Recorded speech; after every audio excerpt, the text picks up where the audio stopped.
So, welcome to our latest Insight series. Today, I'm speaking to EML. I have Tajinder and Carmen. This is the latest of our series in the Mitolo case study, which you may have heard Dane speak about. So, we're really excited to speak to you guys today and to hear more about how this great case study came about, because there are so many parties that played a part. Carmen, tell us about EML. What do you do? Yeah, look, thanks, Helen. Thanks for the intro. So the EML Group are Australia's largest personal injury claims manager, and our purpose is really to help people get their lives back following a workplace injury or illness. And look, through our expert claims management, our innovative workplace safety initiatives, and a compassionate approach, we're really here to make a difference. And doing that through working with our partners, our employers, and our providers to drive industry-leading outcomes and help people and businesses recover after the worst thing can happen. Yeah, yeah. And what do you do specifically within EML? Yeah, so my role is head of projects and products for the Mutual Benefits Program, and I ultimately lead initiatives that drive innovation and deliver tangible value to our partners and our clients. So for some time now, even since 2012, Employers Mutual has invested over 142 million into our program, into our Mutual Benefits Program. And this has really helped with us supporting the development of tools and training and research, and also collaborative projects like the one you're going to hear about. And look, my role really focuses on identifying opportunities to improve outcomes across the personal injury sector, to support our workers, our employers, and the schemes that we work within, and also by turning insights into impactful solutions to help set new standards for best practice. I mean, you're way ahead of us in the UK. This is such a great program. We do have programs with our insurance, but more so with the brokers, probably. Mm. Um, and there are kind of benefits available to bursaries, etc., to companies. But this is really taking that to another level. And and obviously, I take it that musculoskeletal injuries is quite a big claim, not just for you, but generally for Yeah. worker injuries. Um, but in the millions of claims that you must process, how did you kind of come across this particular problem and want to solve it? Yeah, I guess we have access to a lot of data, and through our data analytics and our insights, we know that musculoskeletal injuries are the leading cause of workplace harm and compensation claims in Australia.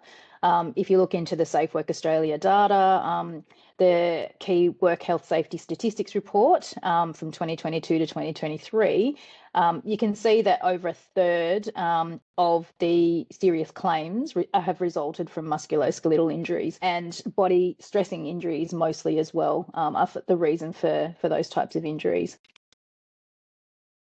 So you develop a problem statement that goes out as a pin. And when you actually develop the problem statement, are you looking for technology as a solution, or are you looking for wider solutions on that?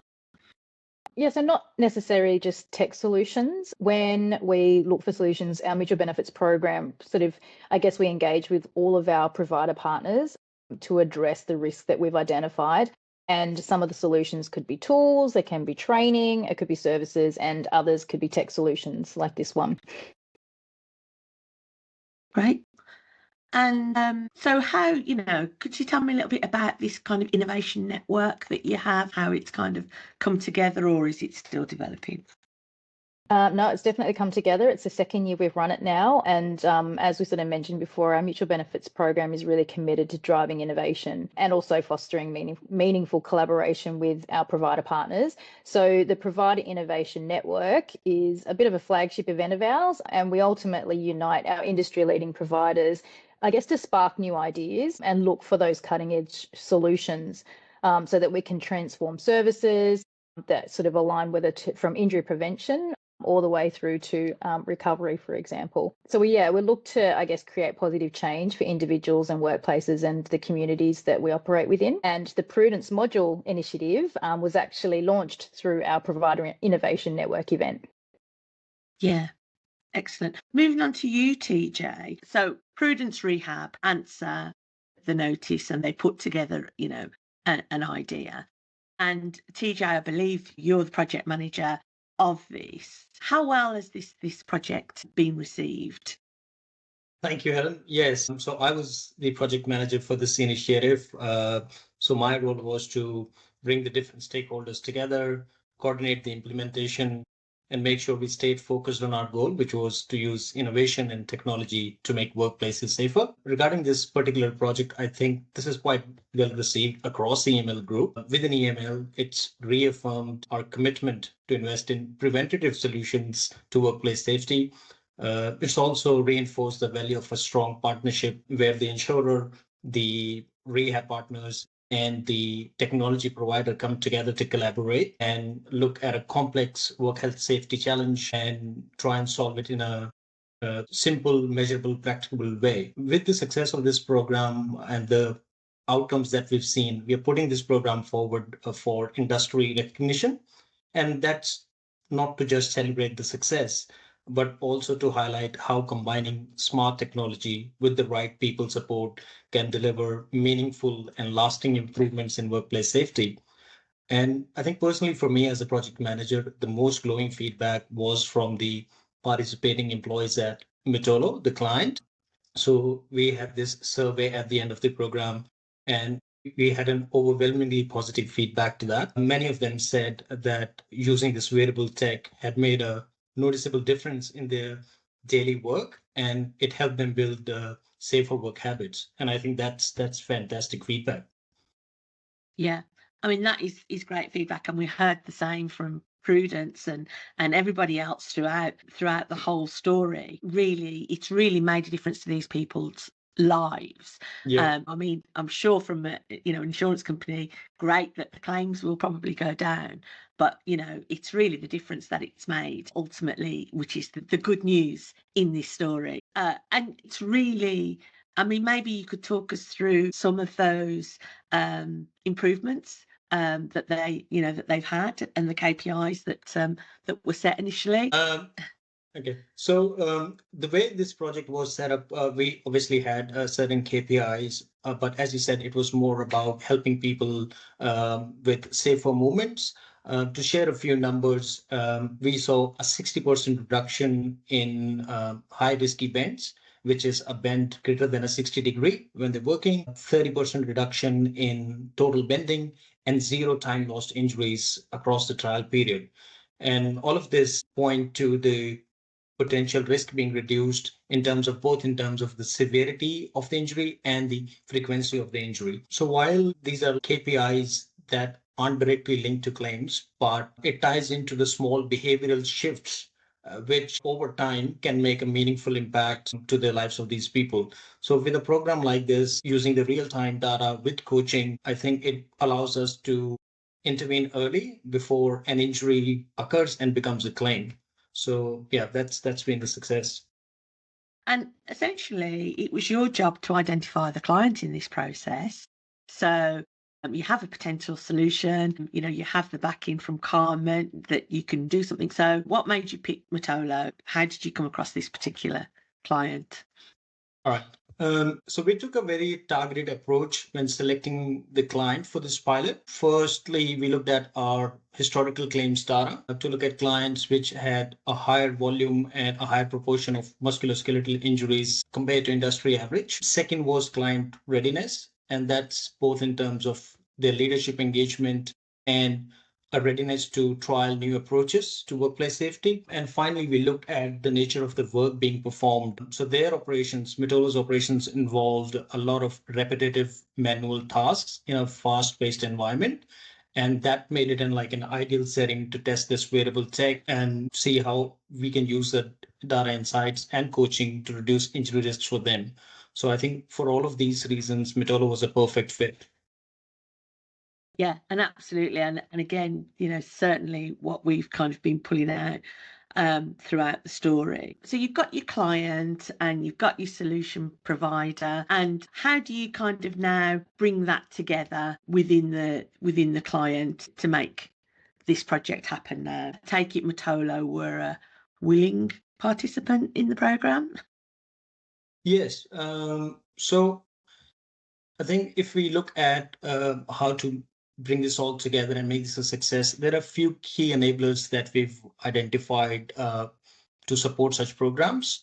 First and foremost, as I said, is the buy-in from the partnering client organizations such as Mitolo, and that's particularly from their WHS team as well as operational leaders. What I've seen is that the success of this program was because it was embedded really into their day-to-day operations, into their conversations, in their toolbox talks, in their frontline leaders conversations. So they had really strong buy-in and commitment to the program. Second, I think, is addressing implementation barriers as they come, as with any project. Issues as data privacy, onboarding processes, and making sure the technology is easier to use. And that's where the support from the tech vendor and our rehab partner made a real difference. And I think third is the technology is supported by behavioral coaching. So it's not just about dropping the tech, helping users adopt safer movement patterns using the data that's being provided by the technology. And finally, I think the biggest enabler for this is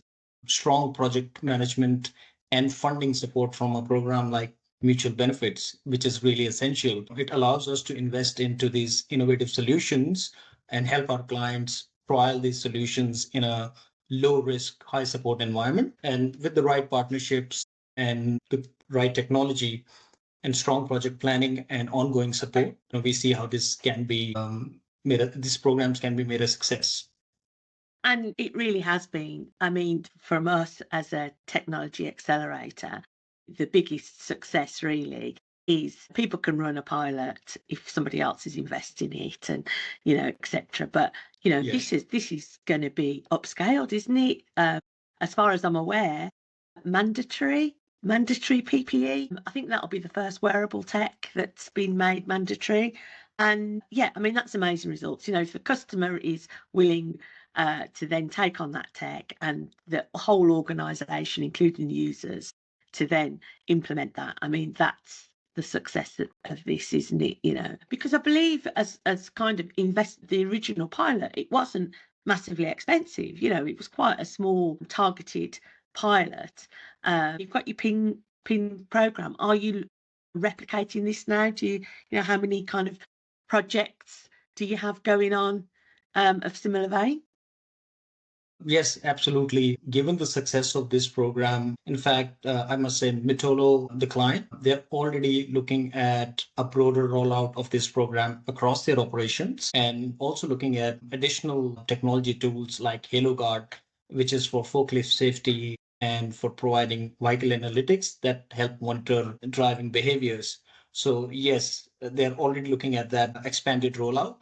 With us at EML, as Carmen said, through the PIN network and otherwise as well, we are already exploring other similar tech-enabled solutions for our group clients. While whether this technology or any other product, I think the risks might be different from one workplace to another, but the underlying approach of using the technology, combining it with behavioral coaching and a strong partnership, I think that approach can be scaled and customized quite effectively in all of those environments.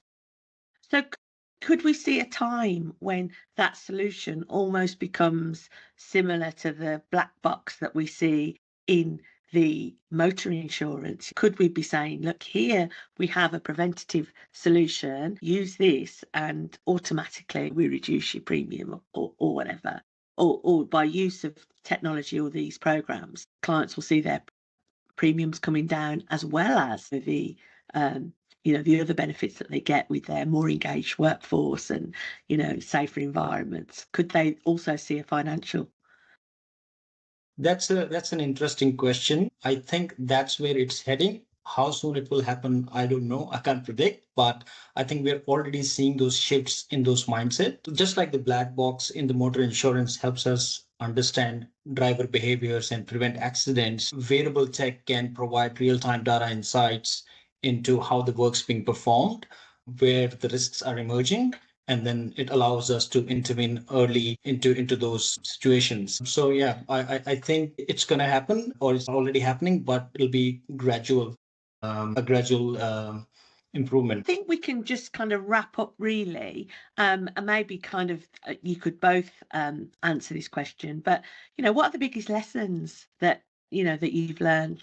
Maybe TJ, if you go first, and we can then put the same question to Carmen. Yeah, sure.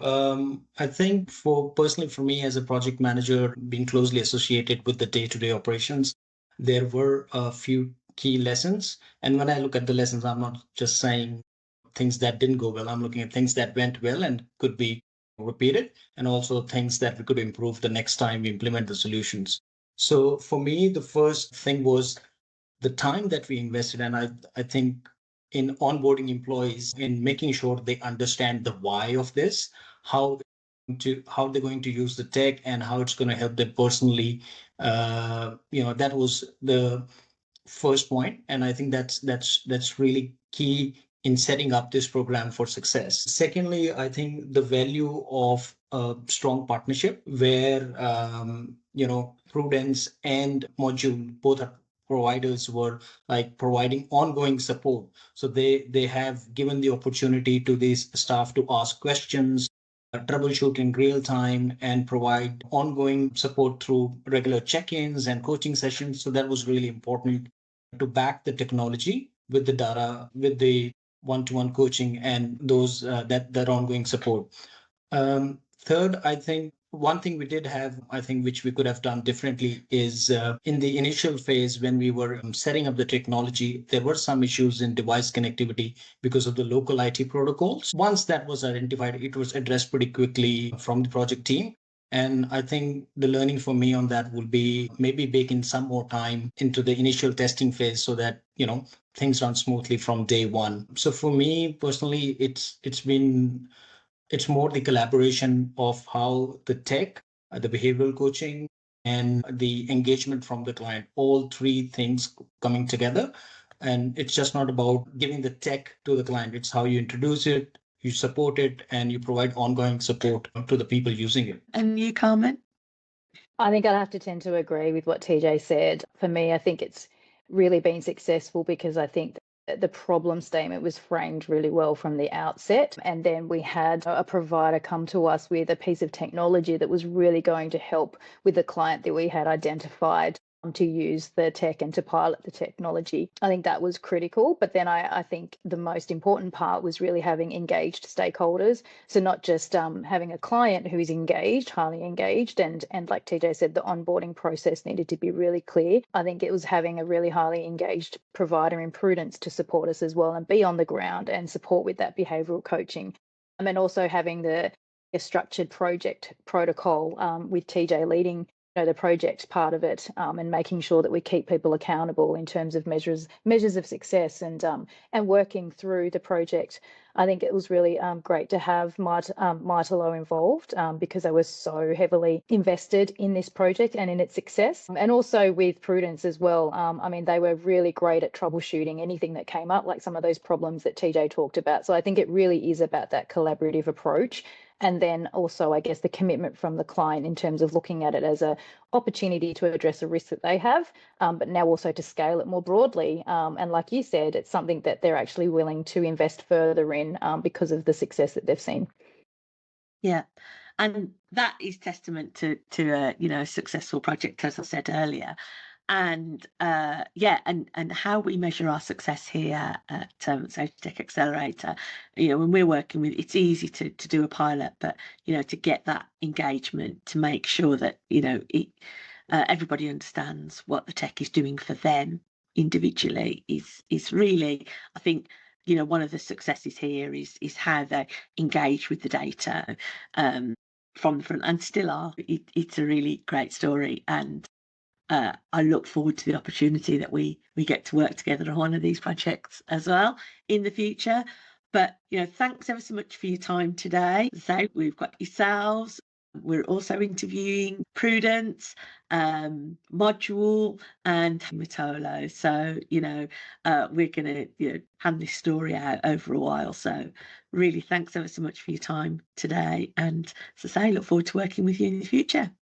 Wonderful. Thank you, Helen. It's been a pleasure. Thanks for your time. Thank you. Thanks.